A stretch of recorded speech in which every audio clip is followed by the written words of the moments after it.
The metal chair felt cold against Commander Zethkree's scaled back as he sat in the small interview room. His 3 yellow eyes moved around the white walls while his long fingers drummed on the table.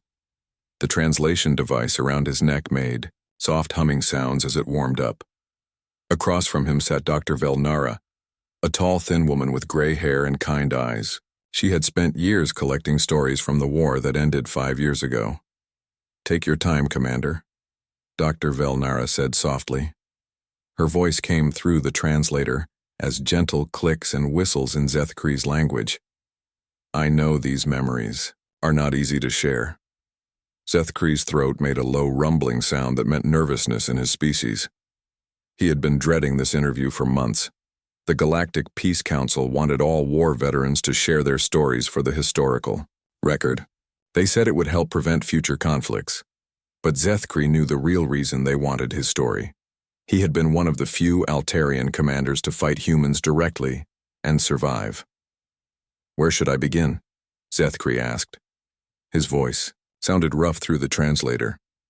"Start wherever feels right," Dr. Velnara replied.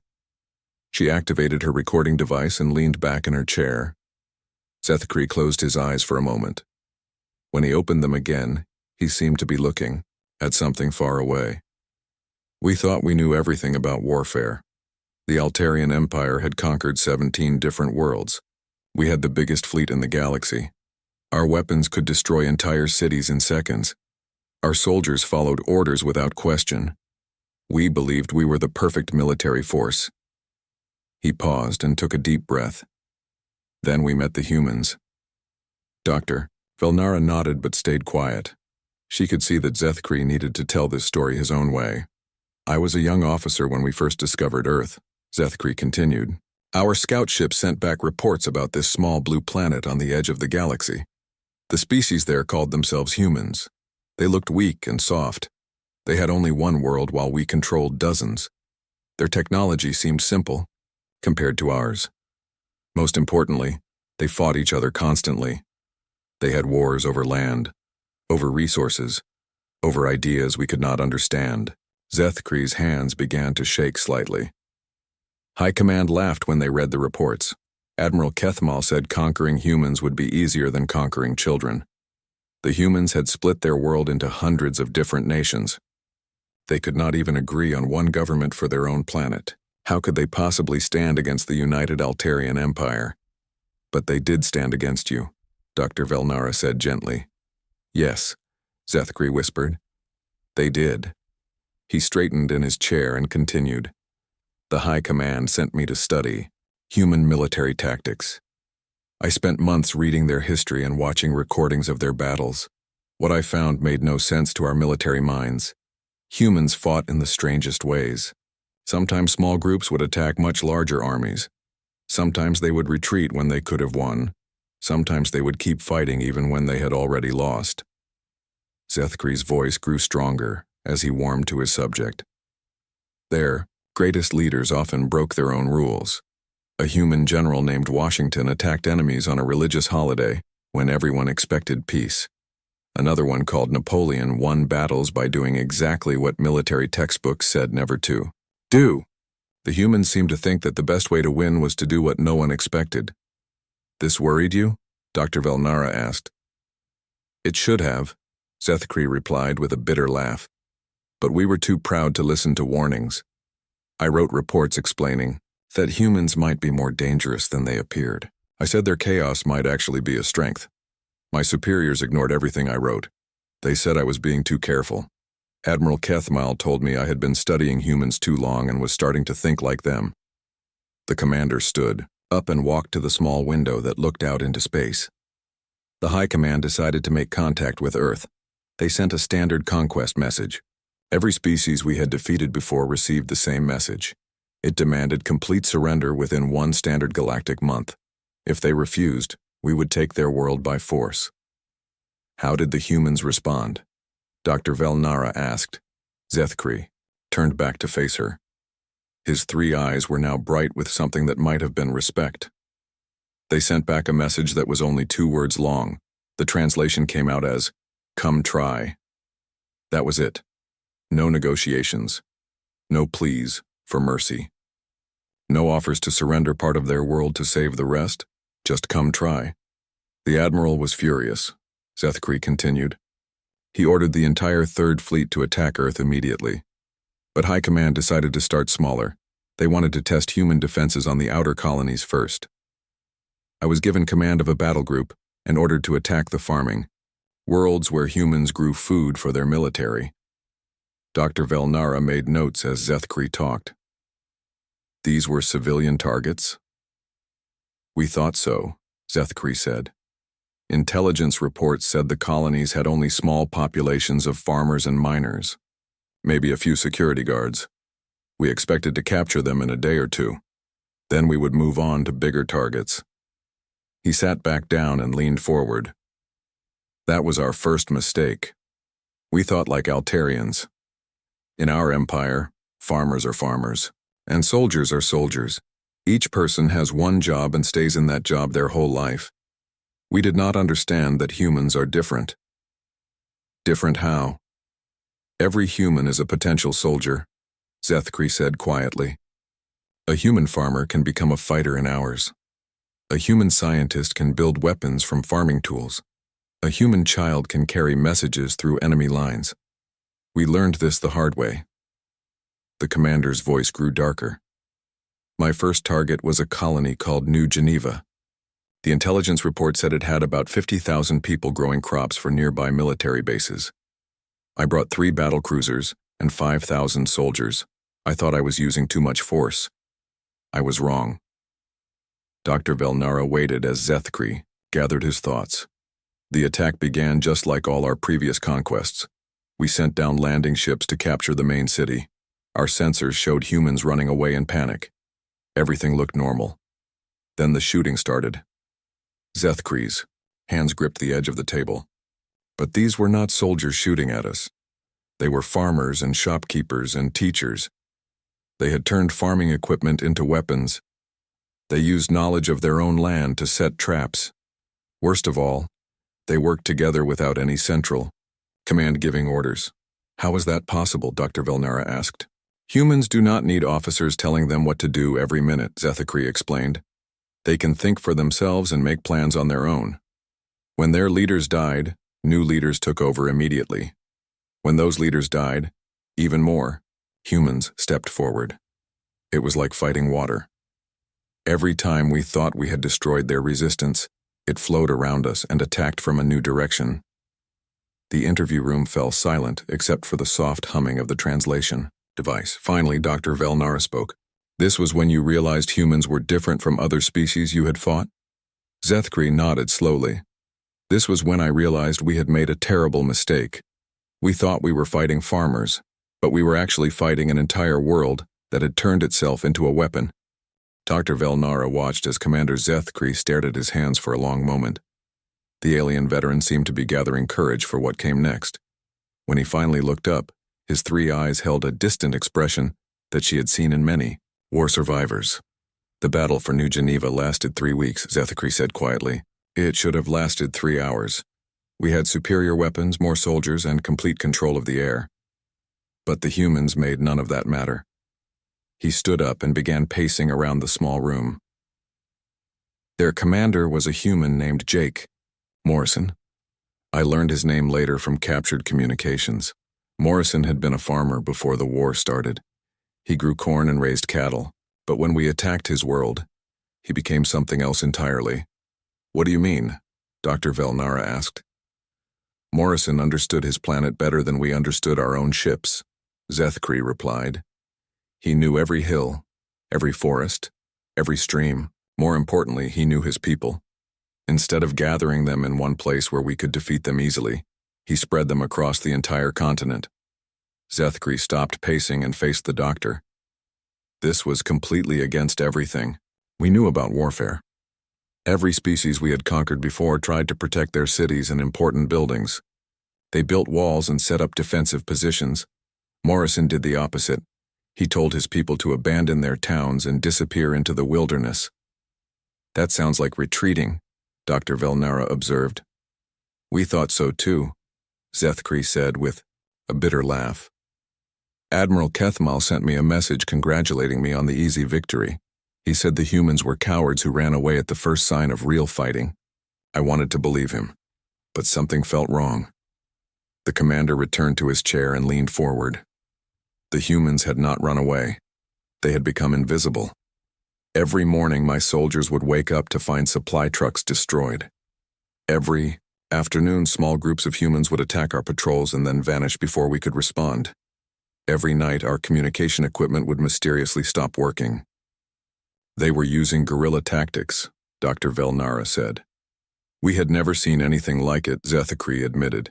In Altarian warfare, armies meet in open space and fight until one side wins.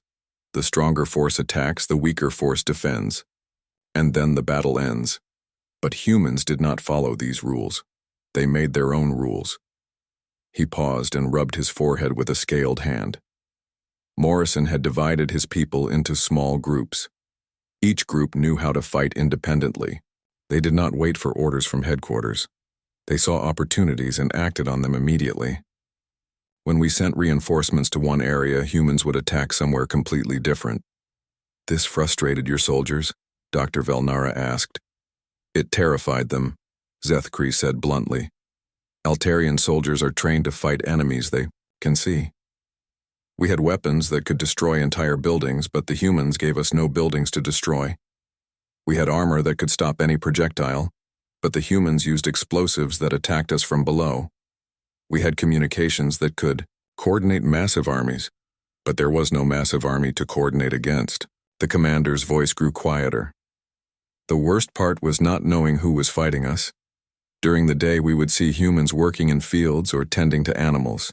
They looked like peaceful farmers. But at night, those same humans would attack our camps with military precision. A grandmother would wave at our soldiers in the morning, then blow up their barracks that evening. Dr. Velnara made notes as Zethkri continued. Tell me about specific encounters you remember. Zethkri closed his eyes.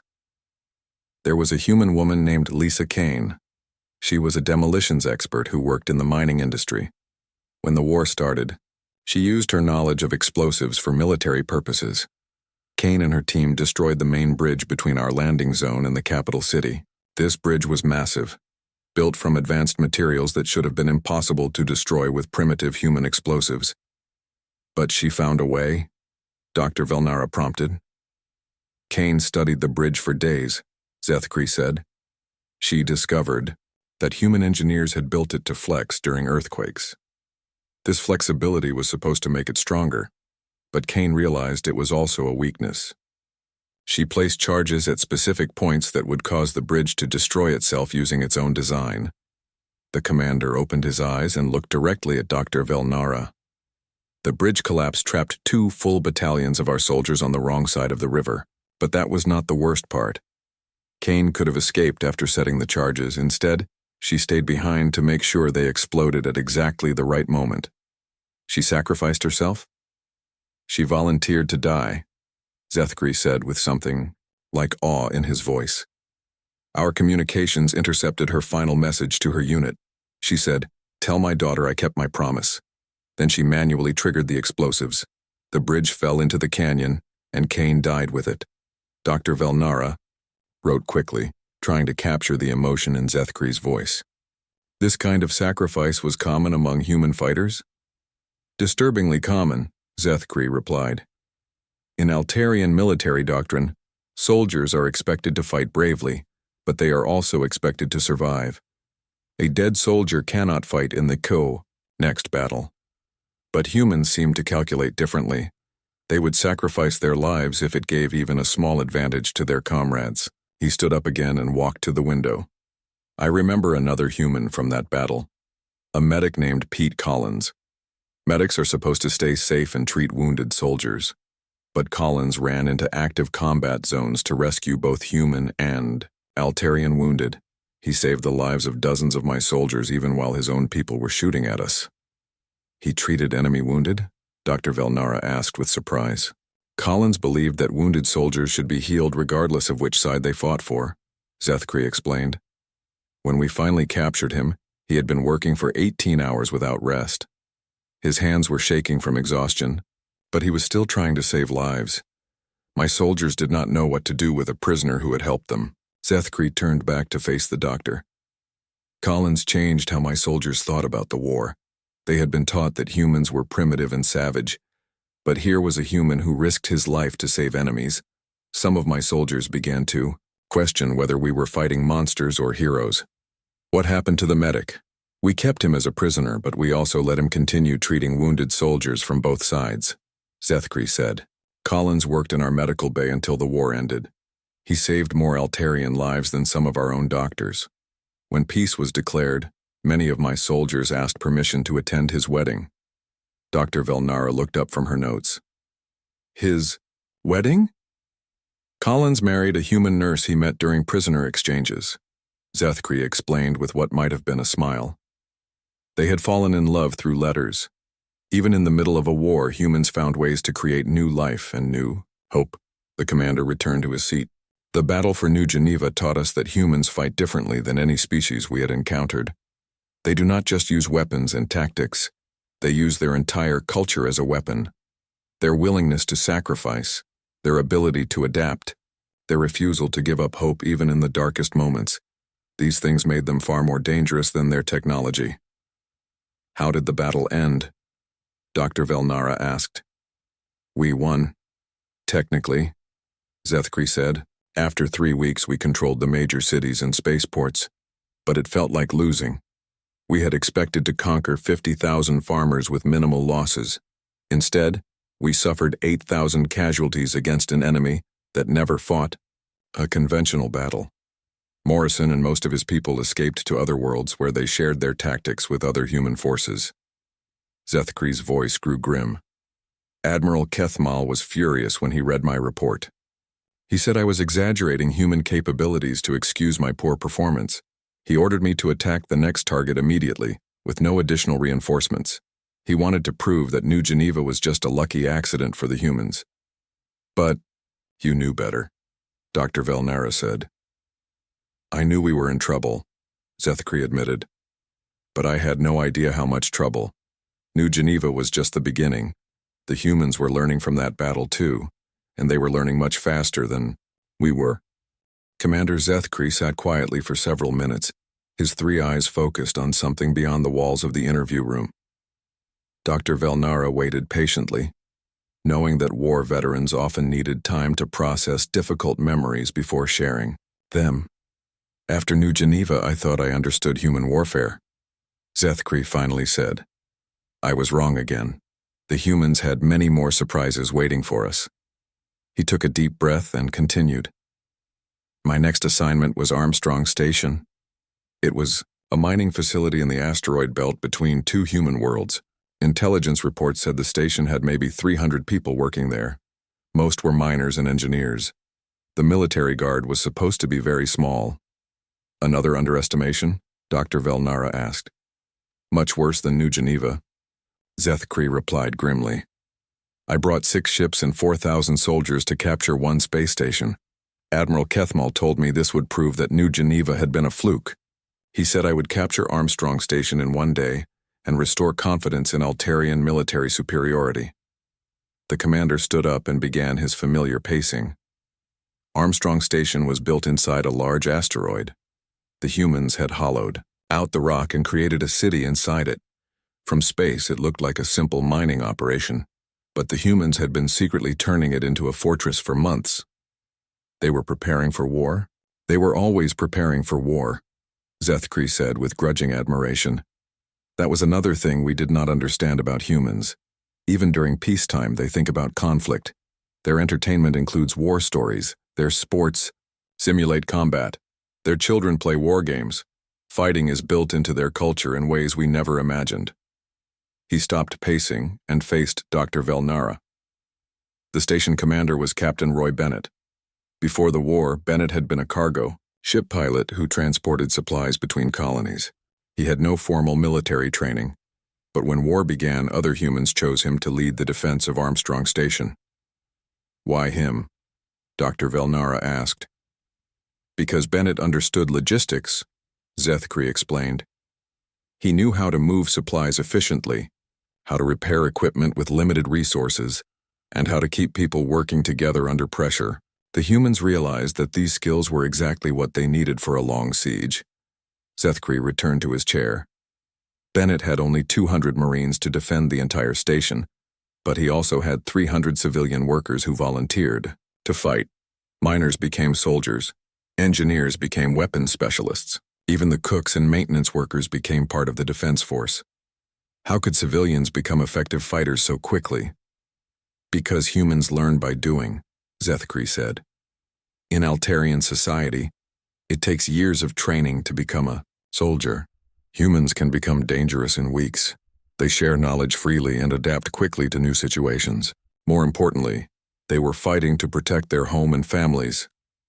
The commander's voice grew darker. I expected to capture Armstrong Station in hours. The siege lasted 3 months. 3 months of constant fighting against an enemy that refused to surrender even when defeat was certain. Dr. Velnara leaned forward. Tell me about the siege. It began like a normal military operation, Zethkri said. We surrounded the station and demanded surrender. Bennett's response was to open fire with mining lasers that had been converted into weapons.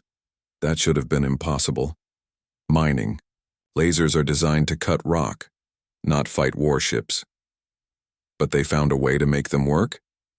Lieutenant Amy Foster was an engineer who specialized in mining equipment, Zethkri explained.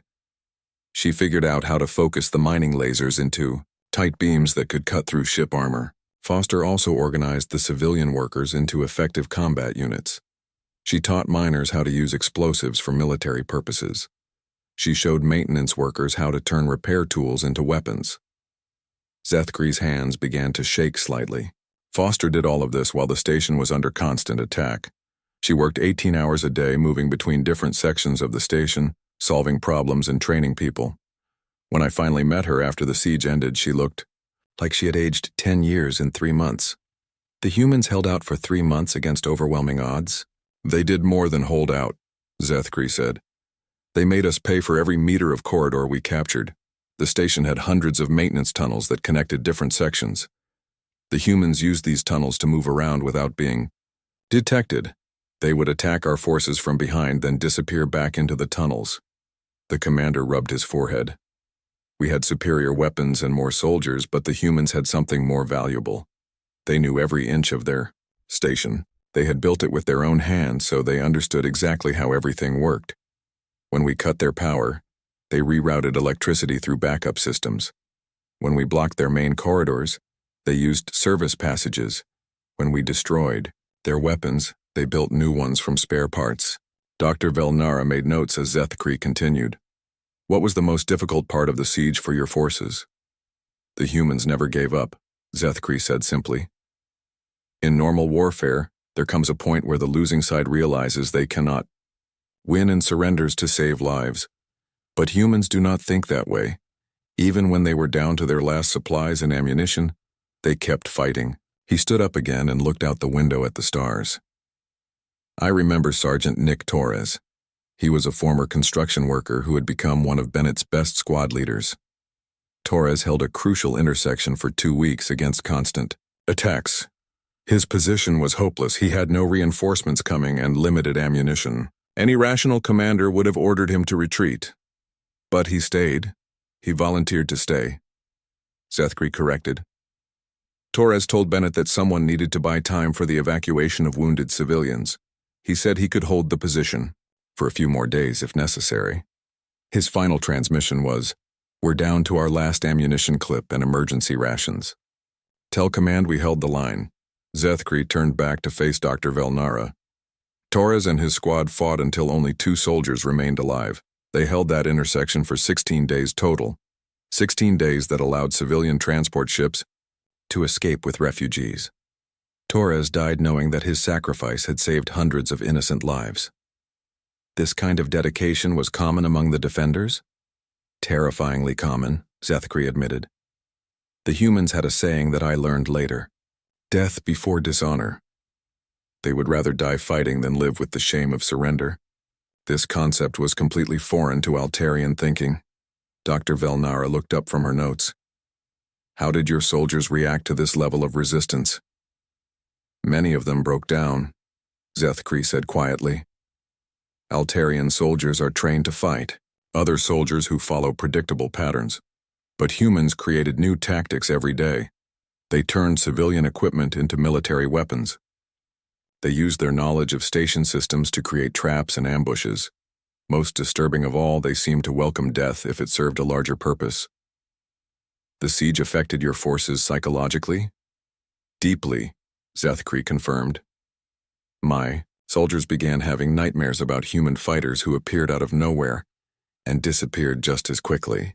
They started jumping at shadows and seeing enemies where none existed. Several soldiers requested transfers to other assignments. They said they would rather fight professional armies than face human civilians who fought like demons. The commander sat down heavily. The siege finally ended when we captured the main reactor room. Bennett and the last 7 defenders were found there, still trying to repair damaged equipment. They had been without proper food for weeks and had been breathing recycled air that was slowly poisoning them. But they were still fighting. What happened to Captain Bennett? He lived, Zethkri said. Bennett and the other survivors became prisoners of war. But something strange happened during their captivity. My soldiers began to respect them. These humans had fought impossible odds and never complained or begged for mercy. Even in defeat, they maintained their dignity and took care of each other. Doctor? Velnara waited as Zethkri gathered his thoughts. Armstrong Station changed everything for the Altarian military, he finally continued. High Command could no longer pretend that humans were easy targets. They began calling humans persistence predators in official reports. Military doctrine was revised to account for enemies who would never surrender. Many officers requested transfers away from human combat zones. Including you? I asked to be reassigned, Zethkri admitted. But Admiral Kethmal refused. He said I had the most experience fighting humans, so I needed to continue studying them. He wanted me to find their weakness so we could end the war quickly. The commander's voice became grim. I found their weakness, but it was not what the Admiral expected. The human weakness was also their greatest strength. They cared too much about each other to ever give up fighting. The interview room felt smaller as Commander Zethkri began to speak about his darkest memories. Dr. Velnara noticed that his hands had started trembling more than before, and his 3 eyes kept darting to the corners of the room as if expecting something to emerge from the shadows. After Armstrong Station, I thought I had seen the worst of human warfare. Zethkri said slowly, but humans have layers of cruelty that we never imagined possible. They can attack not just your body but your mind and soul. Dr. Velnara set down her pen and gave the commander her full attention. What do you mean? My next assignment was Epsilon Prime, a human research colony, Zethkri replied. The planet had laboratories that studied alien biology and psychology. When war broke out, the humans turned their scientific knowledge into weapons. They used everything they had learned about Altarian minds against us. The commander stood up and began his nervous pacing again. The human commander was Colonel Dan Parker. Before the war, Parker had been a professor who studied how different species think and behave. He had written papers about Altarian culture and psychology. When I read his research later, I realized he understood us better than we understood ourselves. How did he use this knowledge? Parker discovered that certain sounds cause fear responses in Altarian nervous systems. Zethkri explained. Our ears are more sensitive than human ears. We can hear frequencies that humans cannot detect. Parker used this against us in ways that still give me nightmares. Zethkri stopped pacing and gripped the back of his chair. During night operations, human forces would broadcast sounds through our communication frequencies. These were not random noises. Parker had carefully chosen sounds that would make Altarian soldiers feel anxious and afraid. The sounds seemed to come from everywhere and nowhere at the same time. Dr. Velnara leaned forward with concern. That sounds like torture. It was worse than torture, Zethkri said. Torture hurts the body, but this attacked our minds. My soldiers began having panic attacks during combat. They would hear these sounds and become unable to think clearly. Some soldiers became so afraid that they refused to leave their ships. The commander returned to his seat but could not seem to sit still. The worst part was the human music. Parker had studied our biology and discovered that certain types of human music cause physical pain in Altarian brain tissue. He found compositions by a human named Wagner that made our heads feel like they were splitting open. They used music as a weapon. Parker's forces would play Wagner's music at high volume during attacks, Sethkree explained. The sound would echo off canyon walls and building surfaces, creating a wall of noise that followed us everywhere. My soldiers could not concentrate on fighting when their heads were filled with agony. Many of them begged to be transferred to other battles where they would only face bullets and explosives. Dr. Velnara wrote quickly, trying to capture the horror in Sethkree's voice. How did your forces respond to these tactics? We tried to block the sounds with electronic interference, but the humans adapted faster than we could counter them, Sethkree said. Parker had teams of scientists working around the clock to find new ways to torment us. When we blocked one frequency, they would find another. When we developed better ear protection, they would increase the volume or change the type of sound. The commander's voice dropped to almost a whisper, but the psychological warfare reached its peak when Parker's forces began leaving behind recordings of human laughter. Laughter? Human laughter sounds like the hunting calls of predators to Altarian ears, Sethkree explained. It triggers ancient fear responses that are built into our DNA.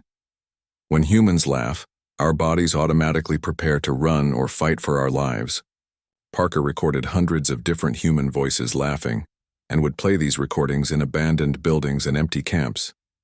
Sethkree's hands were shaking badly now. My soldiers would enter a building expecting to find enemies to fight. Instead, they would hear invisible humans laughing at them from hidden speakers. The laughter would follow them from room to room, getting louder and more terrifying. Strong warriors would run screaming from empty buildings because of recorded laughter. Dr. Velnara reached across the table and touched Sethkree's arm gently. Take your time, Commander. We can pause if you need to. No, Sethkree said firmly. These stories need to be told. People need to understand what humans are capable of when they decide to wage war. He took several deep breaths and continued. The humans also weaponized their technology in ways we never expected. They had an engineer named Kelly Brooks who worked at the Agricultural Research Station. Brooks had spent years developing equipment to help plants grow on alien worlds. When war came, she turned farming equipment into instruments of death. How can farming equipment become dangerous? Brooks converted terraforming machines into weapons of mass destruction, Sethkree said. She took atmospheric processors that were designed to make air breathable for humans and modified them to create toxic environments for Altarian biology. Within hours, she could fill entire valleys with gases that would kill my soldiers but leave human forces unharmed. The commander stood up again and walked to the window. Brooks also turned agricultural lasers into precision artillery. These lasers were meant to clear land for farming, but she focused them into beams that could cut through starship armor from orbit. She used mining equipment to create underground tunnels that let human forces appear behind our defensive lines without warning. This engineer did all of this alone? Brooks had a team of civilian volunteers, Sethkree replied. Farmers, gardeners, and botanists became weapons experts overnight.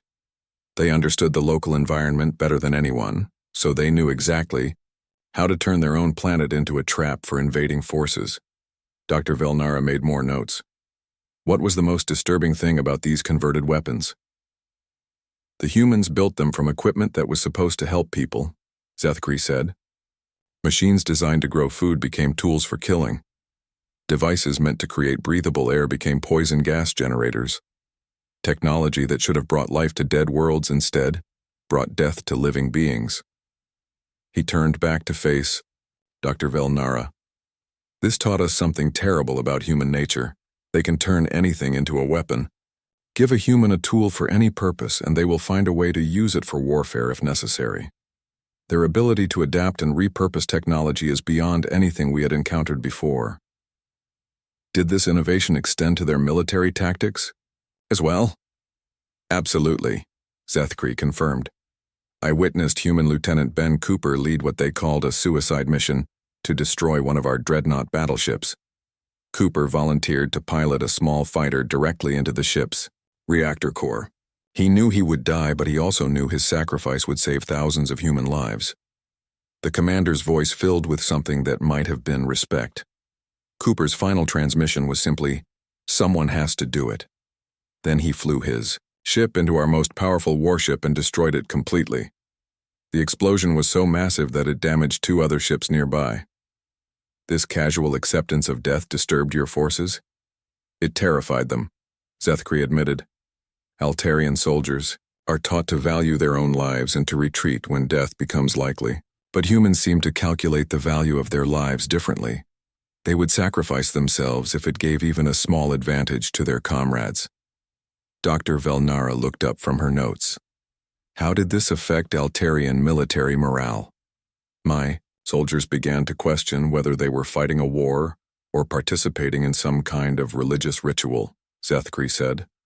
They could not understand enemies who welcomed death as eagerly as they welcomed victory. Many soldiers requested psychological counseling. Others simply refused to fight humans anymore. The commander sat down heavily. The worst part was that human sacrifice was not random or emotional. It was calculated and strategic. They would analyze a situation, determine that someone needed to die to achieve an objective, and then volunteers would step forward immediately. Multiple volunteers? Always multiple volunteers, Zethkri confirmed. Humans would argue about who got to sacrifice themselves for the mission. They treated dying for their cause as an honor rather than a tragedy. This level of dedication to abstract concepts like freedom and independence was completely beyond Altarian understanding. He paused and looked directly at Dr. Velnara. By the end of the Battle of Epsilon Prime, my forces were psychologically broken. We had superior weapons and more soldiers, but we could not fight enemies who used fear as precisely as they used bullets. We could not defeat people who viewed their own deaths as just another tool in their arsenal. How did that battle end? We retreated, Zethkri said simply. For the first time in Altarian military history, we abandoned an active battlefield because our soldiers could no longer function.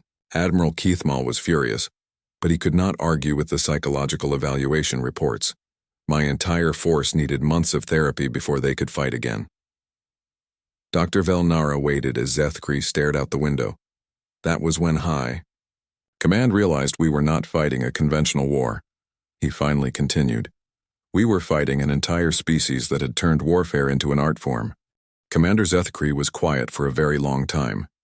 Dr. Velnara could see that he was preparing to share the most difficult memories of all. When he finally spoke, his voice was barely louder than a whisper.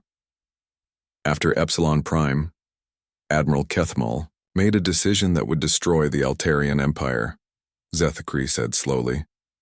He ordered every ship in our fleet to attack Earth directly. He said we would end the war by destroying the human homeworld in one massive battle. Dr. Velnara leaned forward. The entire fleet? Every single warship we had, Zethkri confirmed. 15,000 battle cruisers, 50,000 support vessels, and 3 million soldiers. It was the largest military force in galactic history. The admiral believed that humans could not possibly defend against such overwhelming power. The commander stood up and walked to the window, staring out at the distant stars. I tried to warn him that we were making a mistake. My reports had explained that humans became more dangerous when they were threatened, not less dangerous. But the admiral accused me of being infected by human thinking. He said I had lost the ability to see them as the primitive animals they really were. You disagreed with the attack plan? I knew it would be a disaster, Zethkri said firmly. Humans had been preparing for this moment since the war began. They had studied every battle we fought and learned from each defeat. By the time we reached Earth, they knew exactly how we thought and how we fought, but we still understood almost nothing about them. He turned back to face Dr. Velnara. The human commander defending Earth was Admiral Kate Singh. Before the war, Singh had been a cargo ship captain who transported supplies between colonies. She had no formal military training, but she understood logistics better than anyone in the human fleet. Another civilian-turned-military leader? Humans do, not separate civilian and military thinking the way other species do, Zethkri explained. Singh brought supply ship captains into her command staff because they knew how to move resources efficiently. She included scientists because they could predict our tactical patterns.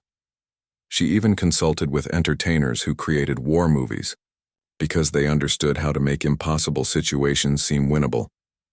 Dr. Velnara made notes as Zethakri continued. Singh had turned the entire solar system into a fortress. Every planet, every moon, every asteroid had been equipped with weapons. Civilian cargo ships had been converted into fighting vessels. Space stations became artillery platforms. Even scientific research probes were rigged with explosives. The humans militarized their entire star system? They did more than that, Zethkri said with grudging admiration. They had convinced every human in the system to participate in the defense. Children as young as 10 years old were running communication systems. Elderly people were manufacturing ammunition in their homes. Scientists were creating new weapons. From laboratory equipment. The commander returned to his chair but remained standing behind it. When our fleet arrived at Earth, we expected to find a few hundred warships defending the planet. Instead, we found thousands of vessels of every size and type. Luxury cruise ships had been armed with mining lasers. Garbage collection ships carried loads of explosive waste. Even personal flying cars had been turned into suicide attack vehicles. How did your forces react to this? Many of our ship captains requested permission to retreat immediately, Zethkri admitted.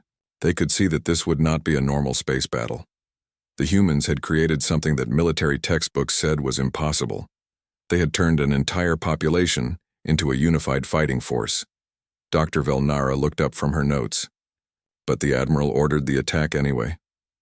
Kethamal refused to consider retreat, Zethkri said grimly. He said the sight of so many human ships proved they were desperate and weak.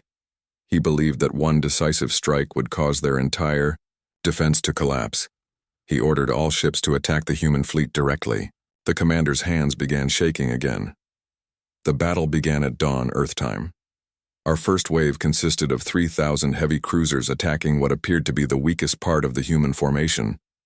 We expected to break through their lines and force them to scatter. What happened instead? The humans let us through, Zethkri said quietly. What looked like the weakest part of their formation was actually a trap. As soon as our ships moved into position, human forces attacked from all sides. We had flown directly into a carefully prepared killing zone. He sat down heavily and put his head in his hands. I watched 3,000 Altarian ships destroyed in less than an hour. The humans had calculated exactly how we would attack and prepared perfect countermeasures. Every move we made had been predicted and planned for. The humans had studied your tactics that thoroughly. They had studied us better than we had studied ourselves, Zethkri confirmed. Admiral Singh had teams of analysts who had watched recordings of every battle we had ever fought. They knew our standard formations, our communication protocols, even the personal habits of individual ship captains. Dr. Velnara waited as Zethkri gathered himself to continue.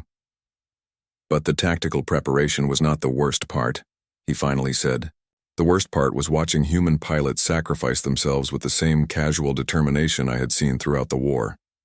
I witnessed a human named Chris Martinez ram his damaged fighter into one of our command ships while broadcasting tactical information to other human forces. He was sharing intelligence while dying. Martinez's final transmission was, "Data package sent. Good luck, everyone," Zethkri said. Then his ship exploded against our hull, destroying the command center and killing the entire bridge crew.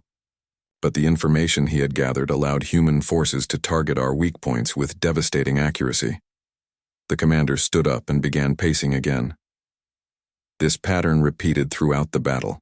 Every time a human ship was destroyed, the pilot would use their final moments to gather intelligence or cause maximum damage to our forces. They turned their own deaths into weapons against us. How long did the battle last? 18 hours, Zethkri replied. 18 hours of constant fighting that ended with the complete destruction of the Altarian fleet. Of the 15,000 ships that attacked Earth, less than 200 survived to retreat. My ship was one of them. But only because Admiral Singh allowed some vessels to escape. Dr. Velnara looked surprised. She deliberately let you go? Singh wanted survivors to carry the story back to the Altarian Empire, Zethkri explained. She knew that news of our defeat would destroy morale throughout our military. She was right.